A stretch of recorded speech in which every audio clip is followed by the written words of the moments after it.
You know what I always say is,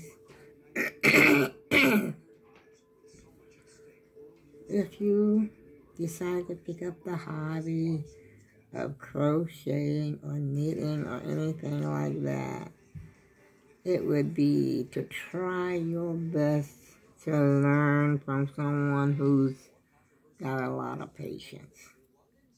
And it's best to learn the right way. It's the same thing like if you were going to learn to type or something like that.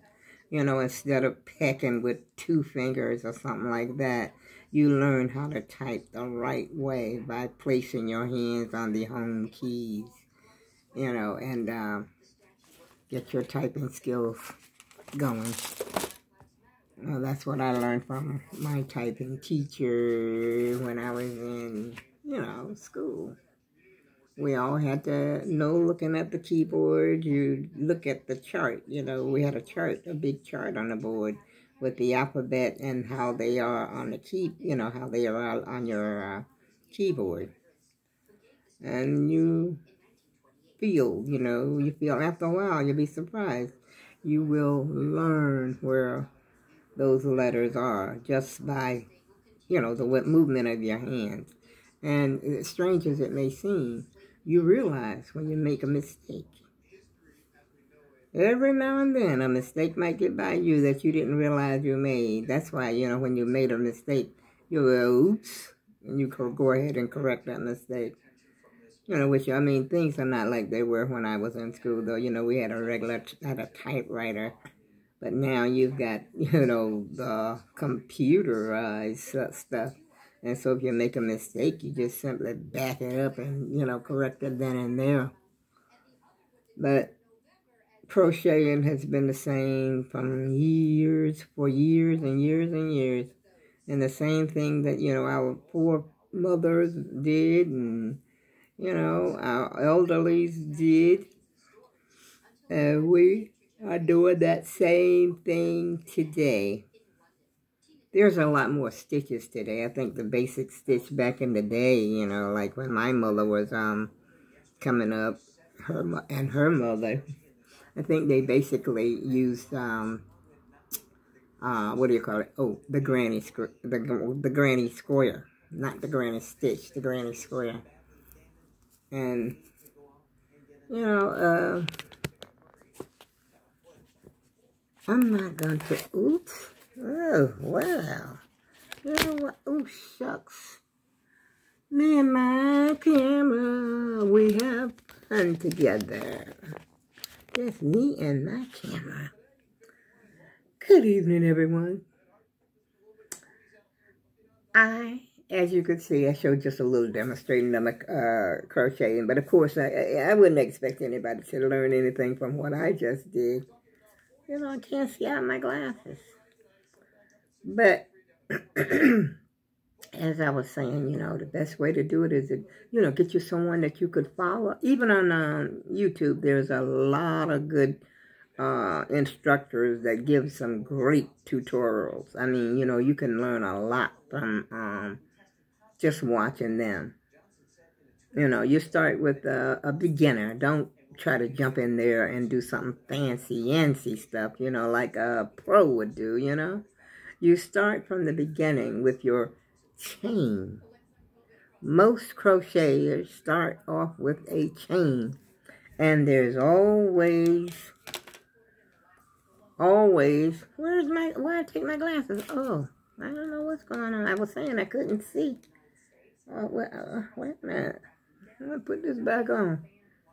But like they say, see that? There's always one of them on the hook. 95%. Matter of fact, all the time. When you crocheting, there got to be one loop on that hook at all times. And it stays on that hook. Unless, you know, instructed otherwise. And, you know, like you're going to do some advanced stuff. But stick with the basic stuff at first. Don't try to go too fast. Get comfortable making a chain. You know, that just, you know, chain after chain, a loop, the loop, the loop, the loop, the loop. Get, you know, familiar with that. And you practice that for a while. And then you can add on another stitch. And a lot of the instructions will show you what a single crochet is. They'll show you what a half a DC, which is a half a double crochet. And they'll show you that. And some of them actually show you how to follow a pattern. You know, the pattern. There are written patterns out there that you could get, and some on the internet also. They will show you that step by step. And if you have to, all you got to do is rewind it. You know how to rewind your computer, so you just rewind until you get it. Don't move forward until you get it. There's going to be mistakes. I make mistakes. Even this cover here, I've got so many mistakes in here until I probably can't even count them. That's because I stayed away for a while. And when you stay away for a while, you know, you gotta refresh yourself. You gotta get yourself freshened up, brought back up to par. You know, because I noticed in, you know, this one here, how this is a half a DC right here that I'm doing. Let's skip. I got a few holes, especially in the beginning when I first started this. I think that might be one right there. But anyway, you know, expect to make mistakes. You can't expect to be perfect.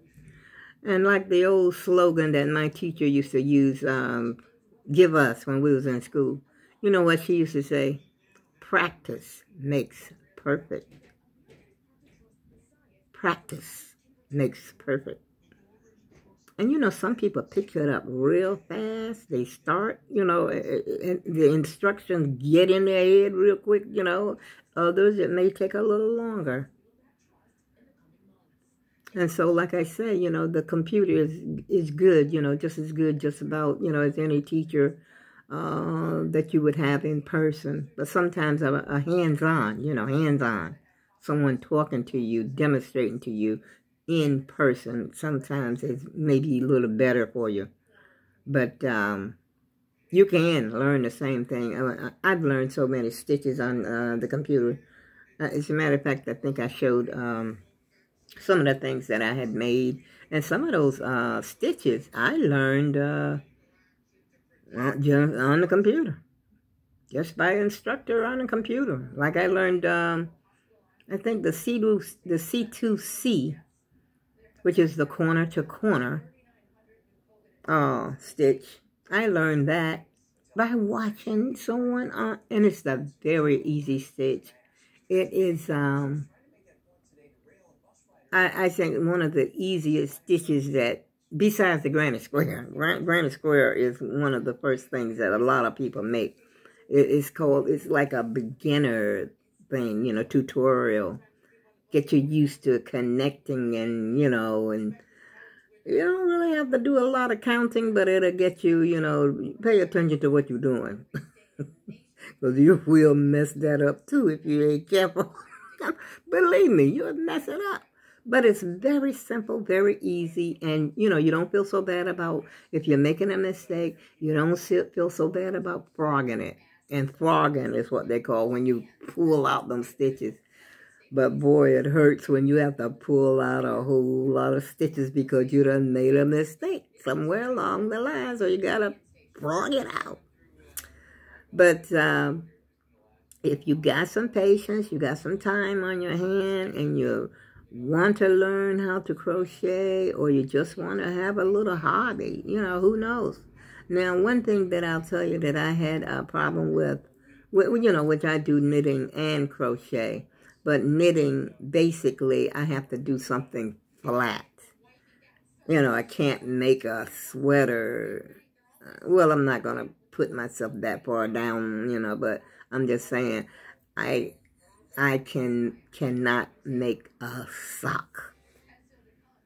I've tried to make a sock. But you know where I got stuck at? I got stuck at the heel. You know, that heel with that sock. They call it something else, though. I forgot. It's been a while since I've tried it. But I've got the basic. I got, you know, I get to the basic, you know, and then I get stuck right there, you know. And I've watched different people, and, you know, I still don't get it. I'm not getting it, you know. And then I think, is that the one that you have to use? I think you got to use about 4 knitting needles, which is not, trust me, it's not as scary as it sounds. Because I can do it in the round, you know. I can do a hat, no problem. And, you know, it just takes time and practice. And then sometimes you even invent your own stitch, which I have, but I haven't made anything, you know, from it that I've invented. And to crochet a flower is not all that difficult. Very simple, very easy. And, you know, one of the first things a person actually may crochet, like I say, you know, one of the first projects, what is it? Pot holder, something flat, the granny square, that's also made flat, and some people make a pot holder out of a granny square. And the granny square is, like I said, you can make it as big as you want. You just keep going and going and going. And basically, that's any stitch that you make in crochet, that you could just keep going and going and going, you know, especially if you're looking for something flat. If you want to do a single, you know, like I'm doing right now, it's like a cover, you know, if you're sitting down, you're chilly, you know, it's chilly in the winter, and I'm sitting here, I'm chilly, but I'm not chilly because I'm crocheting, and I've got this, let's see if I can show you, I got this thing covering quite a bit of my body, you see what I'm saying? And so I decided I was just going to continue to crochet until I run out of yarn, but it might be too much yarn. You know, there's such a thing as too much of a good thing. Because what happened was I had another cover, well, it wasn't actually a cover. It was more about the size of a baby blanket that I had already made. And I took part of that. This is an old, I'm actually frogging this. This is a C2C pattern right here. And I'm actually frogging it. You know, I never really... this is what I'm good for. Leaving my little strings undone. You know, we're just supposed to do those by hand. And I'm still frogging. So look, I got a whole bunch left still. And so I'm saying I might just quit before I even get, you know, to the end of that frogging, you know, unraveling. It would be nice if I had a, what do you call it, a yarn winder, one of those things that winds your yarn up. But I don't have one of those. I started to invest in it. But then, you know, once I start a project, I start what do you call it, a hobby. I call this like a hobby. It's something that I enjoy doing, just like I enjoy talking to y'all here on YouTube. That to me is, you know, recreation and something that I enjoy doing. I just enjoy doing it. I'm not doing anything else to fulfill my day. If I feel like talking, I come over here and I talk to YouTube. And the other thing I was about to say is, you know, I sew. That's right down my alley. I sew in my sewing machine. As you probably have seen, it's still sitting there on my table, and I haven't used it. And I was supposed to have been making, what was I supposed to have been making? I supposed to have been making a bonnet for my head. You know, the bonnet that you wear, you know, like you see them sometime on YouTube, the bonnets. And people, ladies, mostly be wearing them, but every once in a while you might be on the street and you see a man with one of those bonnets on. And I said, what did you say, Your Honor? That was Mrs. Duck. I didn't mean to do Mrs. Duck right there, because as a matter of fact, I stopped doing. I called myself to stop doing Mrs. Duck, because Mrs. Duck is getting to be ridiculous. But anyway, I got my sewing machine out there still, and I was going to make some more masks, because I can't see myself keep buying these masks that you have to throw away after one use.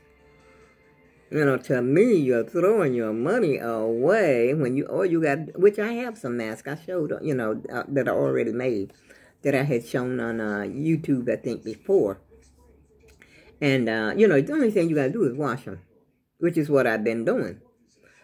And so just to keep buying these masks, and they talking about wearing them one time, which I have to admit that I'm guilty. I have wore the throwaway, wear one time mask. I've worn it again. I feel better now. I got that confession out my. But anyway, it's like throwing away, you know, your money when all you got to do is make. You could make them by hand. As a matter of fact, there's a lady on YouTube. I forget her name. I think it's Twin something. And she's got all these different masks that she sews. And she's sewing them perfectly with just a needle, you know, a needle and a thread. You know, it's very simple. It doesn't even take you that long to make it. And matter of fact, I follow her quite a bit, you know, making masks. And I do have my own pattern that I had cut out. Well, it wasn't really my own. Sort of my own, but, you know, I got it from somebody else in a way of speaking, but I cut it the way I wanted to, that sort of thing. And so I sort of used that pattern. And I got into the mask making, and I had ordered this fabric, you know, that I had, I don't know if I'm pretty sure I did show y'all that I had several masks made out of the same colors and stuff. Well, I had ordered that fabric from Amazon, and it said 100% cotton, but it's thin, you know, and so it's a good idea if you get, you know, fabric that thin to put like I don't know, maybe a paper towel or a tissue or something in there, you know, to filter it. To me, I think they might be a little thin to wear just by themselves. That's all I'm saying. And so, but I'm saying still, you know, it's still cheaper, you know, to make them than to just keep buying them and throw them on the street like I've seen over here all the time. You walk down the street, there's masks laying on the street. I mean, it is so easy to just take your mask if you don't want it no more. Put it in the trash. Why you gotta throw it on the street? I don't get that part at all. But, you know, that's what's happening with these disposable, you know, this one-time mask. And I think I've talked a little bit too much, y'all. And I'm going to have to get off here. I think they may have found the cure for the, I don't know if it's a cure or not, but a vaccine for the COVID, the coronavirus. I was listening to the news today. I think it was a couple of those laboratories have found a cure. You know, but the thing is, they got to store it 20 degrees below zero and all that. And then another one was 70 degrees. I said, what kind of vaccine is that you got to put in your body if you got to keep it at a temperature below 70 degrees? Your body is 98.6, ain't it? So what is it? You know what I'm really want. I got quite a few questions, which I was hoping they was going to answer. Do you inject this stuff in your body, or do you have to wait till it's all up? What do they do? How do they turn this thing into a liquid that they can put it in your body? Because it's got to thaw up. You can't put it in there if it's that cold. I don't think. I wouldn't imagine that you can put something in your body 70 degrees below zero, inject that into, you know, I don't know. Looks like I may have to go back to school to study science or something. I'm too old for that. I ain't got time for that. But anyway, I think they be doing too much, but I'm keeping an eye on it. Because, you know, I will take the vaccine if they come out with one. Yes, I will be the guinea pig. That's what I told my daughter. If I can take, you know, something and, you know, be their guinea pig, I'll be their guinea pig if it's going to help the next person. You know, if they come up with the right, you know, to keep working with it until they get it right. But now there's other thing that I was looking at. This, I forgot what they call this thing that goes real fast across the desert. They put you in like a capsule or something. It's on the internet, but I forgot what you call it. And they were testing it. People, this thing goes over 600 miles an hour or something like this here. You in a cat, you're like being shot through a small tunnel like a capsule. And you getting from point A to point B in what used to take you maybe 2 or 3 hours or maybe longer. It takes you like 14 minutes. I don't know if I want to go that fast. I'm not sure. I don't think I want to try that one. But it looks interesting. And the design, I love the design of the thing. It's beautiful. I think the same people that designed that Tesla car, you know, that Tesla, I think I'm saying it right. I think the same people designed that. And, you know, the bullet, that train, the bullet, that's what it sort of reminds me of. But this thing got like it sort of reminds you of the Concorde airplane jet. That's something I never would try to use. That goes a little too fast, which I've never flown. And let me get myself, you know, correct about that. I've never flown in an airplane, never been on board, never looked inside except in, you know, seen inside of an airplane, except in a movie. You know, that's about it. I've never flown. I've never been on a cruise. I'm not no chicken. Bark, bark, bark, bark, bark. I'm just Mrs. Duck. That's all. But one day it might be on my bucket list. Who knows? Because I wanted to go see my brother. You know, he's always saying nobody ever comes to see him. He lives in Cleveland. He says that he always comes see, you know, everybody. And nobody never comes to see him. I might just take a flight just to go see him, you know, because I got to think about my older brother that, you know, he's gone. You know, I haven't seen him in all this time, so I might just do that. I might save my money up or either go on like a road trip with somebody else who likes to travel or something like that. Well, anyway, y'all, I've talked enough. I have yacked for 20 minutes. And so, have a good evening, y'all. And I go with love. Give somebody a hug today. A hug. You know, sometimes a person might need a little love. A little snuggle, especially if, you know, it's cold outside. And you want a little snuggly, you know, just to show somebody you love them. I care about you. Have a good evening, y'all. Bye-bye.